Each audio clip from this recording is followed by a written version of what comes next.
একটা প্রবাদ শুনেছেন তো, যে চুরি বিদ্যা মহাবিদ্যা যদি না পড়ো ধরা, কিন্তু সিসিটিভি বাবার জয় হোক। जोहार के सनम को और मिटना वीडियो रे पे को सगुन दाराम तो गते को तीना वीडियो दो मस्ट इंपोर्टेंट वीडियो कना तो दया कते जो को नेल ताबन पे और नो वीडियो पे नेल ताबन कान अडी आयमा गान शिक्षा पे नाम दाले ताबना ओना तीन दया कते जो को टिंग नेहर तान कान तिंगा नो वीडियो बिना स्किप ते एहो कोन मुचे हरि नेल ताबन पे तो गते को नो वीडियो दो ना कना उत्तर प्रदेश रेना जहां दो ना मिटन आयमा मारंग सोना दुकान रे बार हड़ाम बुढ़ी मेन दो हाँ मिटन हड़ाम मिटन बुढ़ी आकिन गे ना कना किन जानी चोंग अडी बयस गिया किन एनहो नुकिन अकालका छलक्कार कते उना मारंग सोना दुकान को सोना किन कुंबड़ू के मिटन सोना रना हार जहां रना दाम दो हुयुक कना 6 लाख टाका तीना कायदा कते किन कुंबड़ू के तो उना फुटेज होना नेल हचो पे ताबुना से उना खबर होना पूरा बड़ा हचो पे ताबुना तो उना लगी ते वीडियो रे तांगी तहन ताबुन पे तो गते को उना तिंग मिना निये जग दो तिली हो आलम पतिया को तिली हो आलम विशेषा को चाहे जुआन होयन से हड़ाम बुढ़ी हड़ होयन तो नुकिन दोना एकदम बयस को गया किन जहां दोना नेल कते शॉकिंग गे बापे शॉकिंग दड़े ताबुना जे नुकिन नुकिन कुंबड़ू से चकिन चोराया मेनते तो नेल ताबुना को उन मारन दुकानदार एमा हकिन कान गया उदू अकिन कान गया उना खोन गे उनी काल किन एड़े कना हा नवा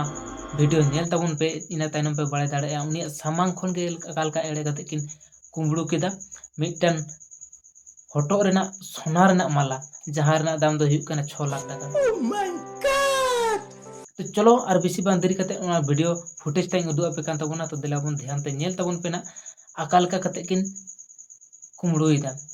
मेनखान आयमा दुख रेना कथा जहां दोना नुकिन लगी ते मेनखान नुकिन दो बड़ाई ले किन से बाकिन बड़ाई ले जहां दोना सीसीटीवी ताहे कना उना सीसीटीवी खातिर ते धोरा किन साबेना और उना तीन रे धोरा किन साबेना जहां दोना गोटा दिन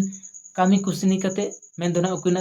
उनको उना सोना दुकान रेना जहां केना काटा से आखरिंग बड़ा कते जहां दोना आयु बेला को हिसाब दा को उनरे जखन हिसाब बांग मिलक कान ताको उनरे उना सीसीटीवी फुटेज को चेकअप केदा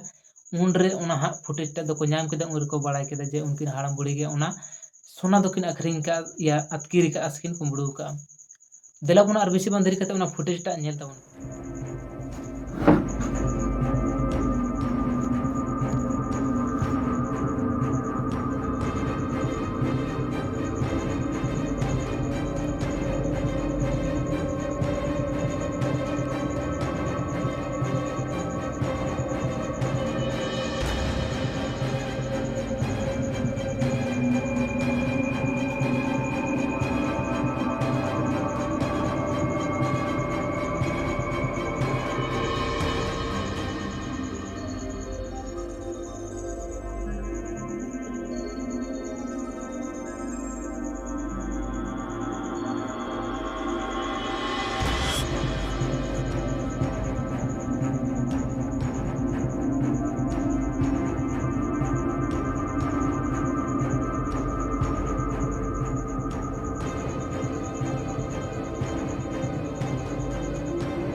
तो कते को नेल के तबुना पे नुकिन हाड़ाम बुढ़ी अकाल का छलक्कार कते